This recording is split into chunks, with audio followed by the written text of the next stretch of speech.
Olá, neste vídeo nós vamos falar da competência da Justiça do Trabalho para julgar o dano moral decorrente da relação de trabalho. Essa competência está prevista no artigo 114, inciso 6º, mas ao invés de simplesmente ler o inciso 6º e explicá-lo, eu acho importante apresentar toda a evolução doutrinária e jurisprudencial que envolveu a matéria. Porque o mais importante do que saber qual é a competência é saber o porquê dessa competência ter sido reconhecida. Pois bem, em várias situações foram discutidas na Justiça do Trabalho as questões envolvendo o dano moral trabalhista. Vários empregados ajuizaram a ação trabalhista pleiteando reparação de danos morais contra os empregadores. E vários juízes do trabalho não reconheceram essa competência trabalhista, pelo argumento de que a CLT não dispunha sobre o tema. Agora, com a reforma trabalhista, nós encontramos na CLT artigos que tratam do dano extrapatrimonial. Artigo 223, dígito A 223, dígito G. Mas esses artigos 223, dígito A 223, dígito G, eles foram acrescentados em 2017 pela reforma trabalhista, a Lei 13.467. Antes, nenhum artigo da CLT tratava de dano moral. O dano moral, como é sabido, tem previsão lá no Código Civil, que prevê o direito à reparação de danos. Então, como o dano moral tinha previsão no Código Civil, e a reparação de danos morais também tinha previsão no Código Civil, aqueles que não admitiam a competência da Justiça do Trabalho para julgar o dano moral, entendiam que a competência era da Justiça Estadual, porque a causa de pedir e o pedido tinham fundamento lá no Código Civil. Mas existiam defensores na doutrina e também nos tribunais da competência da Justiça do Trabalho para julgar o dano moral, mesmo não havendo previsão na CLT de dano moral e reparação de danos morais. Os defensores da competência da Justiça do Trabalho, neste caso, citavam o parágrafo único do artigo 8º da CLT. Com a reforma trabalhista, o parágrafo único não existe mais. A redação anterior do parágrafo único hoje é a redação do parágrafo 1º do artigo 8º, e foram acrescentados mais 2 parágrafos ao artigo 8º. Então, o parágrafo 1º do artigo 8º da CLT, antigo parágrafo único, dispõe: o direito comum será fonte subsidiária do direito do trabalho. Qual é o direito comum? O direito comum é o direito civil. Portanto, o fato de não ter previsão na CLT de dano moral e reparação de dano moral não era impedimento para que a Justiça do Trabalho julgasse o pedido de reparação de danos morais decorrentes do contrato de trabalho. Porque o direito comum, direito civil, é fonte subsidiária do direito do trabalho. Outro entendimento, outro argumento, é o artigo 652, a linha A, inciso 4º da CLT. O 652 diz: compete às varas do trabalho. A linha A, conciliar e julgar. Inciso 4º, os demais dissídios concernentes ao contrato individual de trabalho. Se o dano moral decorre do contrato de trabalho, ele se insere nessa competência do 652, a linha A, inciso 4º, dissídio decorrente do contrato individual de trabalho. Então, esses eram os argumentos dos defensores da competência da Justiça do Trabalho para julgar o dano moral decorrente das relações de trabalho. Sendo necessário, neste caso, verificar em qual momento ocorreu o dano moral. A competência ficaria restrita ao julgamento do dano moral que ocorresse durante o contrato de trabalho, na chamada fase contratual. A fase contratual tem início com a admissão do empregado e termina com a sua dispensa. Então, entre a admissão e a dispensa do empregado, durante a chamada fase contratual, o dano moral que ocorrer nessa fase contratual se insere na competência da Justiça do Trabalho.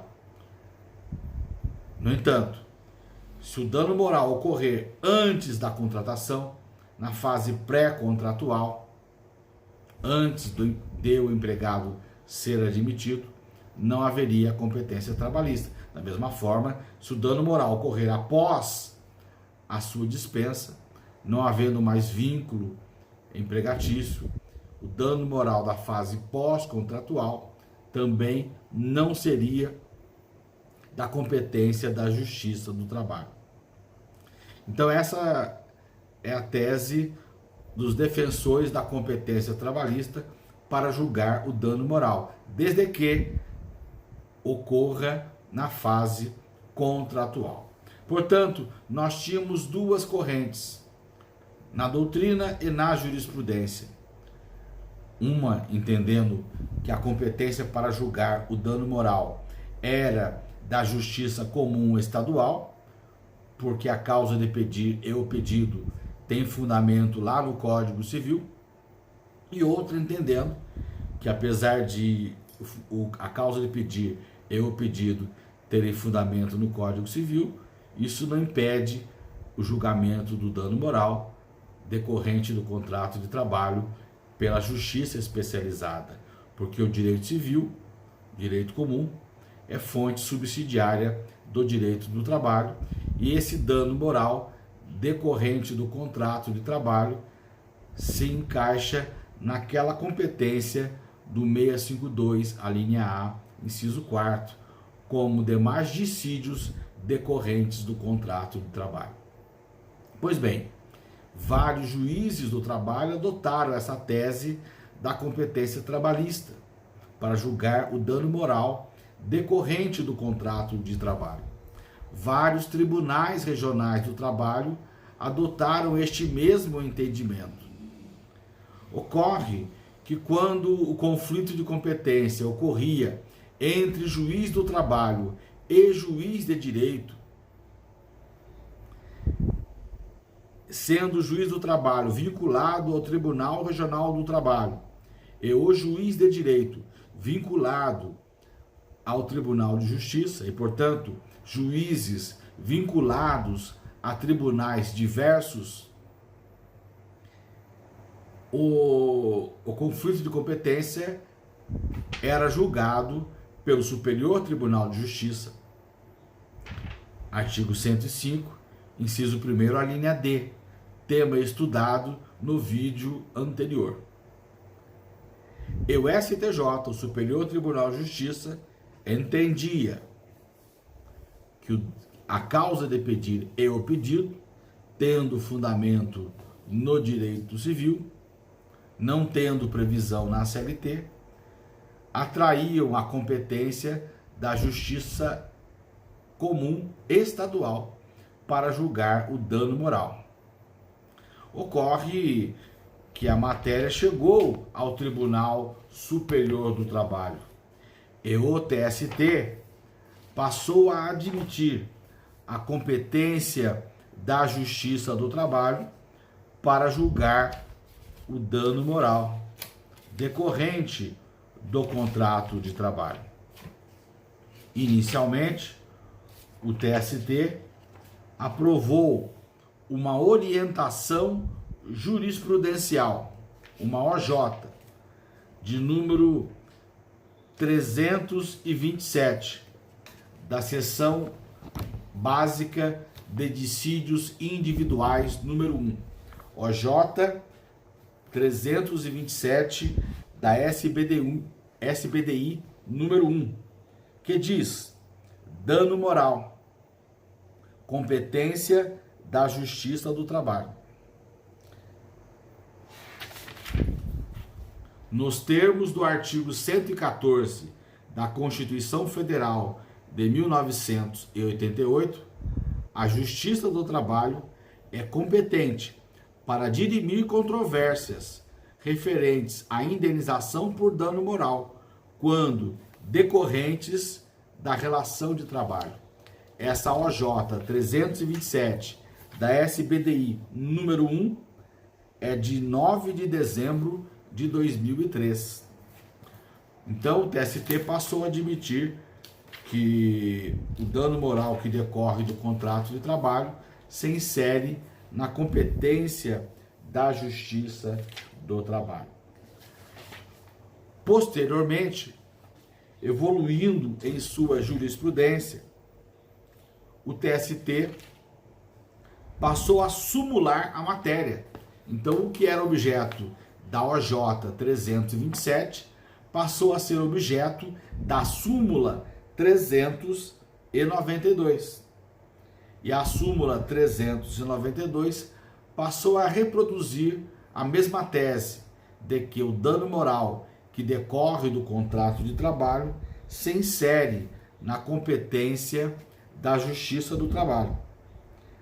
A redação atual da súmula 392 é de 2015, envolvendo outro tema que será objeto do próximo vídeo. Então nós vamos tentar reproduzir a redação original da súmula 392. Mesmo que não sejam as mesmas palavras, será o mesmo sentido. Súmula 392 do TST. Dano moral e material, relação de trabalho, competência da Justiça do Trabalho. Nos termos do artigo 114 da Constituição da República, a Justiça do Trabalho é competente para processar e julgar as ações de indenização por dano moral e material decorrentes da relação de trabalho. Vejam que o TST se baseava na redação original do artigo 114 e não a redação do artigo 114 em decorrência da emenda 45. Mesmo na redação original, o TST passou a admitir que se o dano moral decorresse do contrato de trabalho e, portanto, o dano moral que ocorresse na fase contratual seria da competência da Justiça do Trabalho. Entendimento diverso do Superior Tribunal de Justiça. Então, agora passamos a ter um conflito de competência entre dois tribunais superiores. O STJ, Superior Tribunal de Justiça, entendendo que a competência para julgar o dano moral que decorre do contrato de trabalho é da Justiça Comum, e o TST, entendendo que o dano moral que decorre do contrato de trabalho é da competência da Justiça do Trabalho. Quando o conflito de competência envolve tribunais superiores, quem julga esse conflito de competência é o Supremo Tribunal Federal. Artigo 102, inciso 1º, a linha O.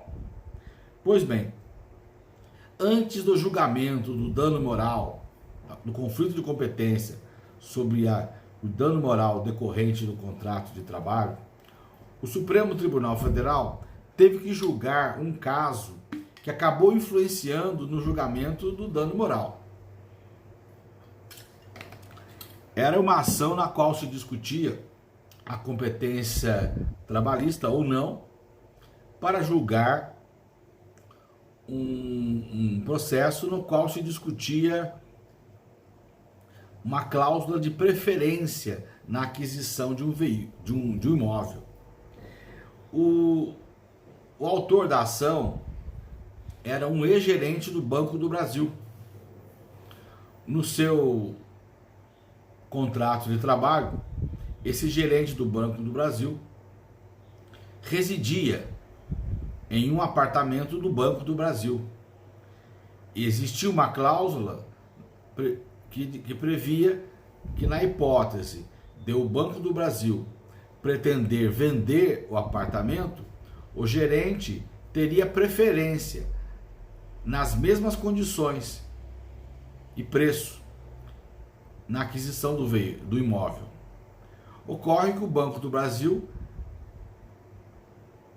desejou vender o apartamento e não respeitou essa cláusula de preferência.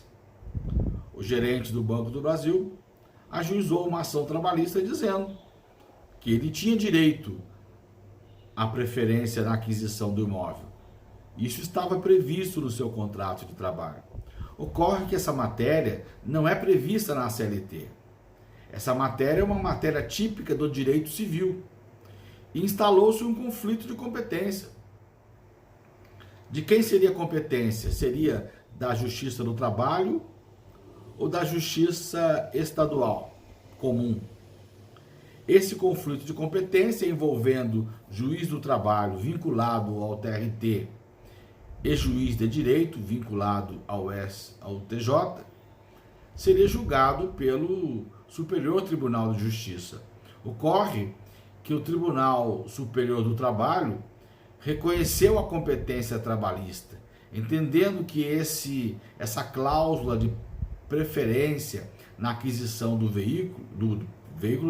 do apartamento, estava ligada, vinculada ao contrato de trabalho e, portanto, decorria do contrato de trabalho. Então, o TST admitiu a competência trabalhista para o caso, divergindo do Superior Tribunal de Justiça. E a matéria chegou ao Supremo Tribunal Federal, conflito envolvendo o TST e o STJ. E neste caso, o Supremo Tribunal Federal reconheceu que essa cláusula de preferência na aquisição do imóvel decorria do contrato de trabalho e, portanto, a competência seria da Justiça do Trabalho. Este julgamento foi balizador do julgamento do conflito de competência para julgar o dano moral decorrente do contrato de trabalho. E neste caso, o Supremo Tribunal Federal reconheceu que o dano moral que decorre do contrato de trabalho se insere na competência da Justiça do Trabalho, sendo irrelevante a previsão de dano moral e reparação de danos morais no Código, na CLT. Posteriormente, com a reforma trabalhista, com a reforma do Judiciário, emenda 45, o artigo 114 passou a tratar do tema, no seu inciso 6º. O inciso 6º do artigo 114 diz: as ações de indenização por dano moral ou patrimonial decorrentes da relação de trabalho se inserem na competência da Justiça do Trabalho. Vamos exemplificar alguns casos de competência trabalhista para julgar o dano moral. Antes, porém, relembrando que com a reforma trabalhista, o tema dano moral passou a ser previsto na CLT, sob a denominação de dano extra patrimonial. Então a CLT passou a tratar do tema dano moral, chamando de dano extra patrimonial.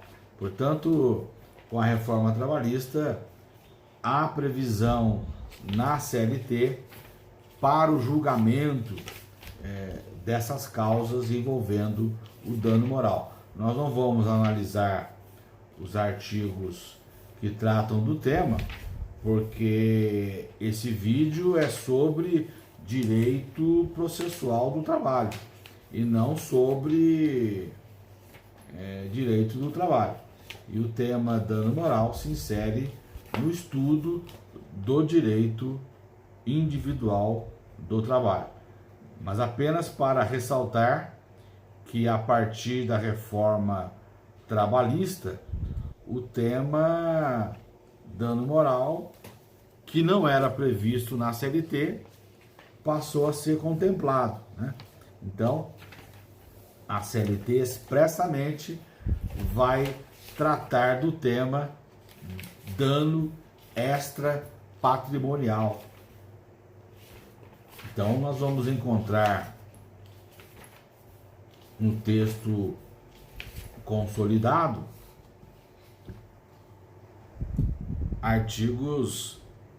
o artigo que trata do dano extra patrimonial.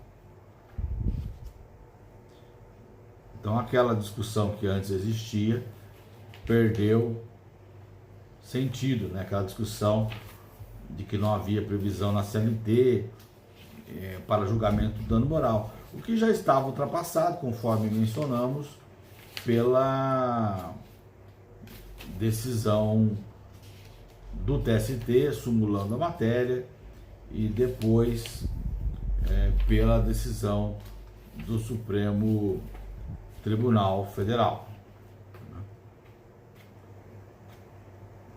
Então vamos aqui localizar o artigo que trata do dano extra patrimonial.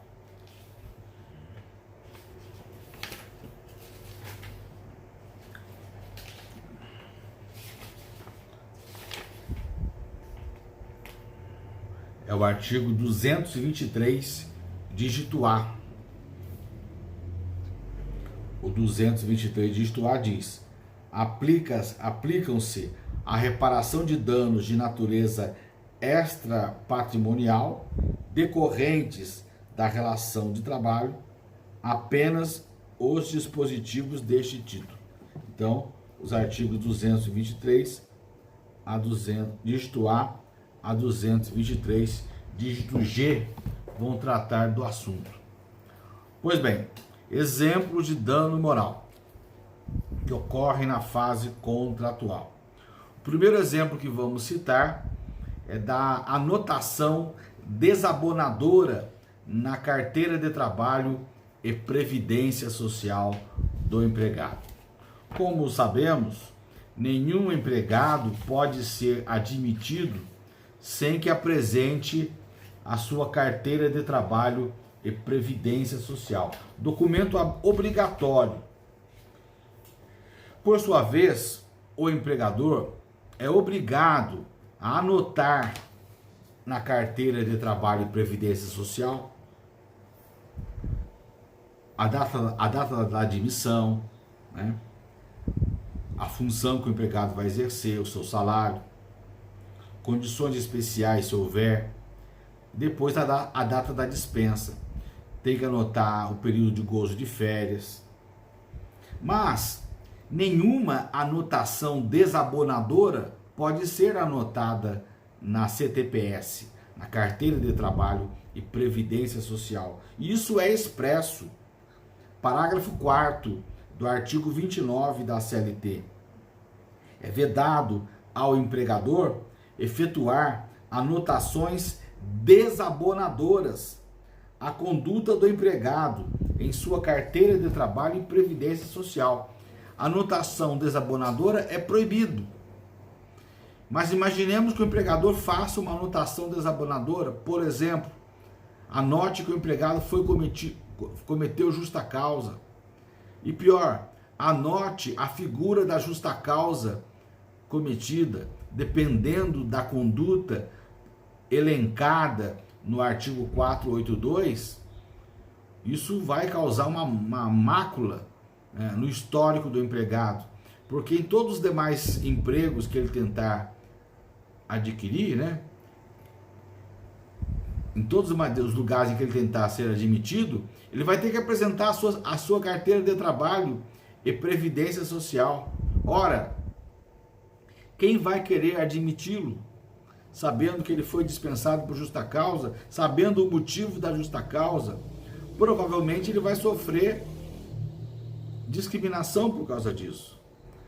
Haverá resistência nas seleções de que ele participar, em admitir o empregado que já cometeu aquele erro, como se ele fosse cometer novamente. Mas o fato é que essa anotação desabonadora é proibida. E se ocorrer, vai gerar dano moral. Ah, mas se o dano moral da competência trabalhista é apenas aquele que ocorre na fase contratual, neste caso ele foi dispensado, a anotação se deu após a dispensa. Sim, mas a anotação se deu ainda em um ato consequente à dispensa e, portanto, ainda presente o vínculo empregatício. Outro exemplo de dano moral é o assédio moral. O assédio moral, ele ocorre não com um simples ato de ofensa à honra. Um simples ato de ofensa à honra, e são várias as hipóteses de ofensa à honra, né? O empregador pode ofender a honra do empregado.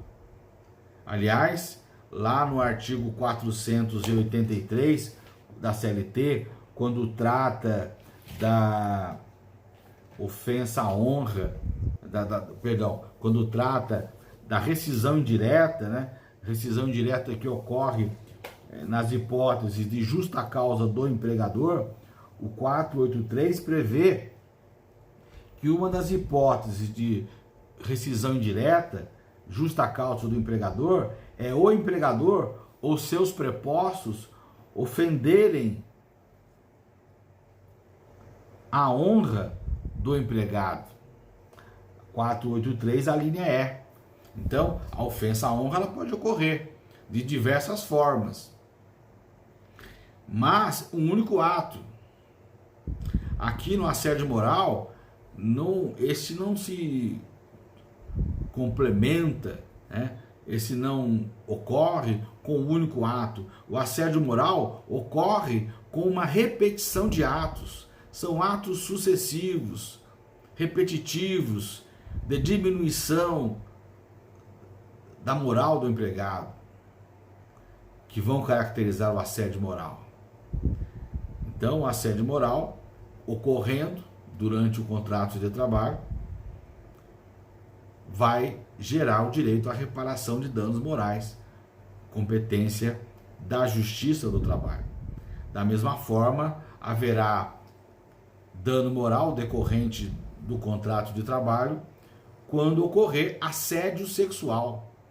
O assédio sexual está previsto no Código Penal. Presentes os elementos do tipo do Código Penal para o assédio sexual, tendo ele ocorrido no ambiente laboral, o empregado vítima de assédio sexual terá direito à reparação de danos morais. Violação aos direitos da personalidade, vários direitos da personalidade podem ser violados e gerar dano moral. Então, as hipóteses que a doutrina e a jurisprudência elencam, exemplificando, são várias. Tema do direito material do trabalho e não do direito processual do trabalho, objeto deste vídeo. O monitoramento eletrônico pode gerar dano moral. A Constituição da República protege o sigilo de dados. Agora, se o empregado utiliza o e-mail da empresa, esse e-mail não é dele, é da empresa. Esse e-mail deve ser usado para o trabalho. Nesse caso, alguns admitem que a empresa possa abrir o e-mail. Não é o e-mail pessoal.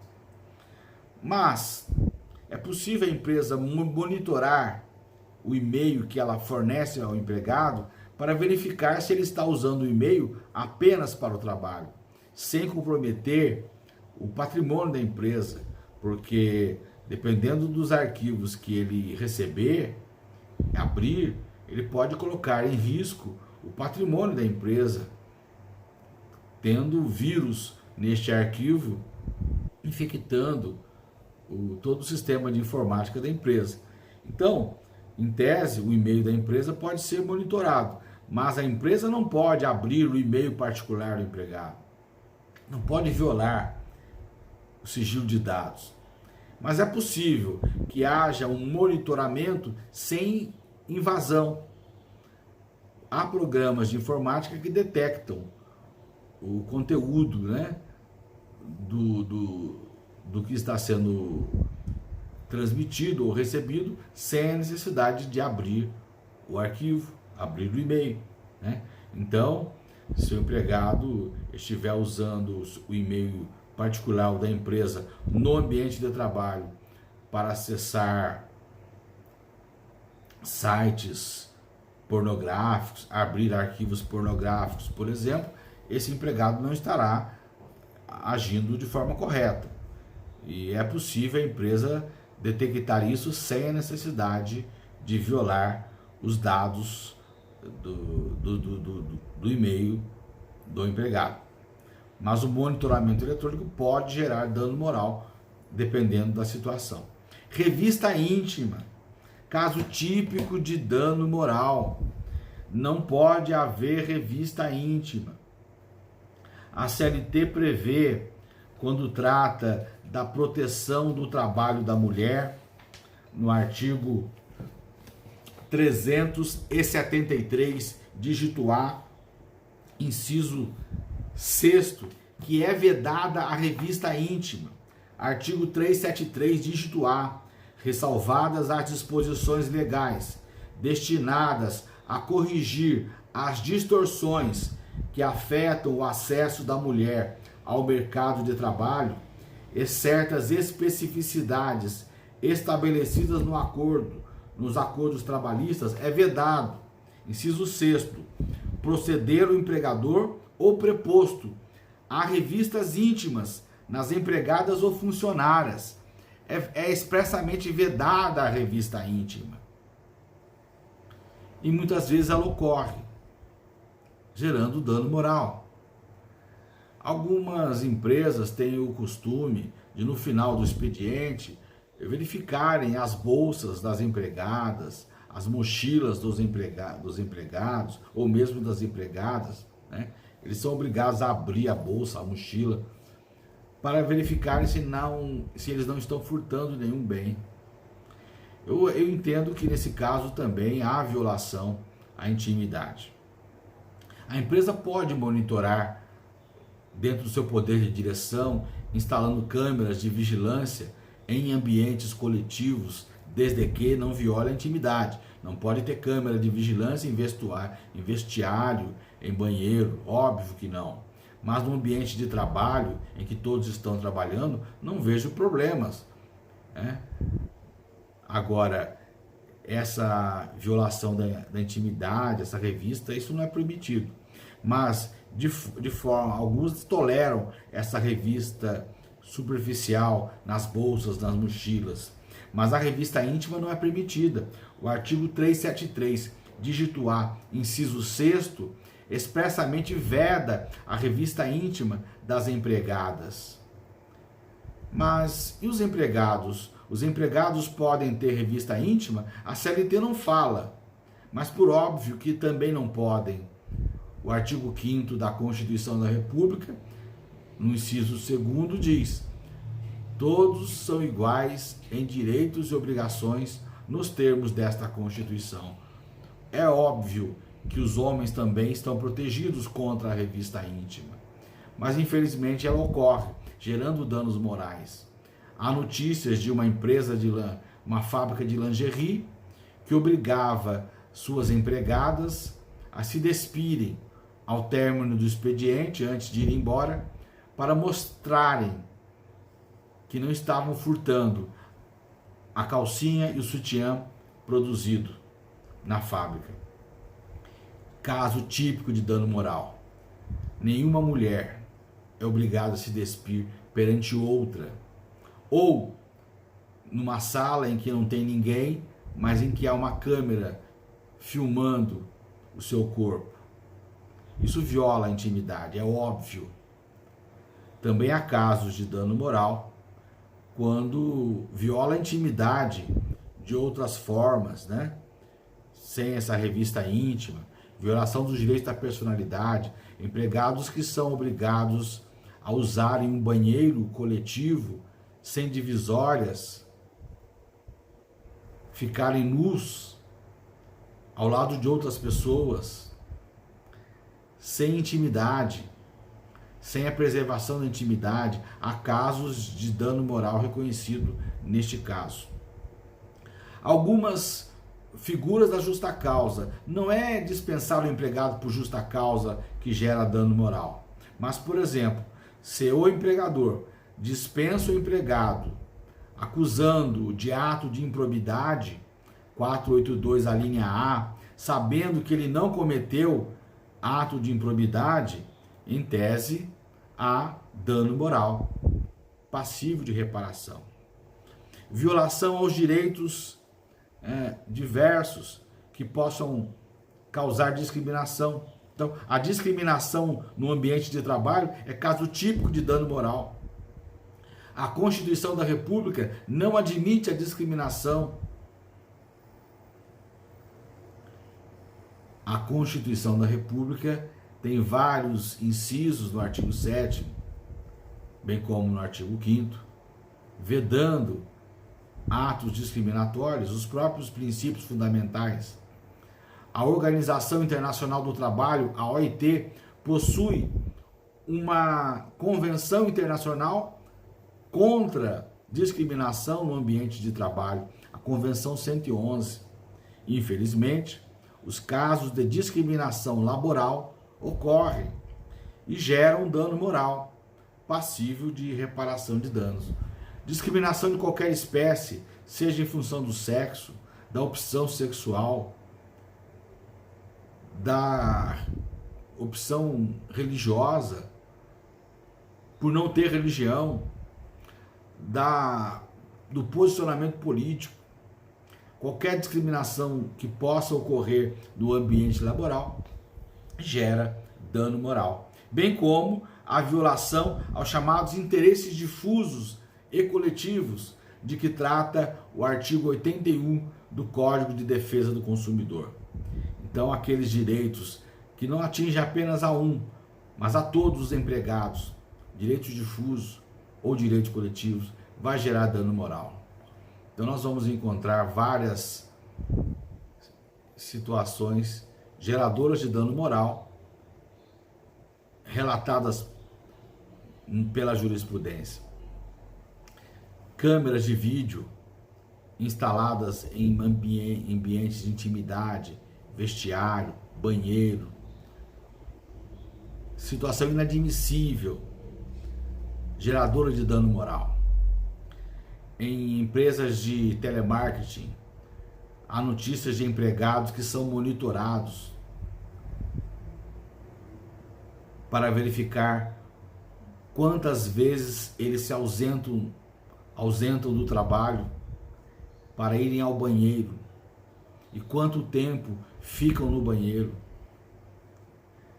uma total violação aos direitos dos empregados.